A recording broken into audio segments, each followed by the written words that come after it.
When everything changes and challenges the unknown, the known, our security, what happens in the midst? This is the big question. The fact is change. We are faced with a new situation, which not only is new, but has been forced to us. And here I would add that we did it, did we? But this is a whole topic of its own, whether we created it or not. Other time, maybe. Our past was our start, the known, and are faced with shifting circumstances. What happens in between? As human beings, we seek normality in our lives. Routines, predictability, rhythm, all which security implies. The unknown, uncertainty. Uncertainty creates fear and loss of control. You see, it's not change that we fear. It is, how does this affect me? It is wrong. And this is what is happening now. Some people ask, when are we going back to normal? I guess it's very evident to most people now that we're not going back to normal.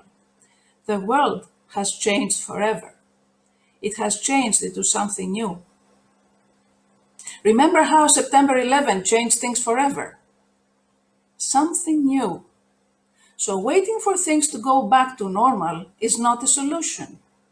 Great leaders don't wait for things to change, right? As John Maxwell says, great leaders, just like coaches, are able to make adjustments at halftime. They can adapt to the uncertainty of the moment and find the direction that creates forward momentum. They can adapt to shifting circumstances and shift for the better, even in the midst of a crisis. They can use the space between to adapt or learn to adapt. In times of drastic change, the learners will inherit the future, or the earth, some say, while the learned find themselves beautifully equipped to deal with a world that no longer exists. Do you know to whom this statement belongs and how true this is now? It belongs to Erich Hofer. He was born in the early 1900s. And hear what Alvin Toffler said. I was reading the other day and I was shocked. He's a futurist. He was actually, he's not alive anymore. And he was the author of Future Shock in the mid-1970s. And he said, the illiterate of the 21st century are not going to be the people that cannot read and write. They are going to be the people that cannot learn, unlearn, and relearn. How true this is nowadays. We have to learn. In our case, during and after this global pandemic, this global crisis, we have to learn.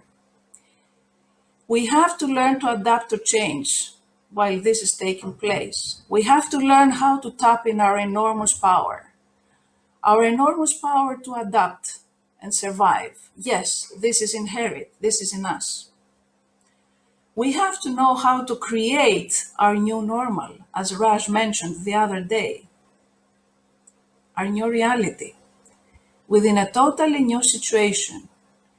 And what has our self-identity to do with all this? You might ask. Well, this is what we will do today here together. Now, I don't have in my command the time to go deep in this, but by the end of our day, I will show you how you can learn more. So let's see. We have the fact, the reality, which is change, external forced change. We have the why, which is insecurity, fear, loss of control. We have the goal, the what, which is to create our new normal, our reality, our results. What we are missing is the how.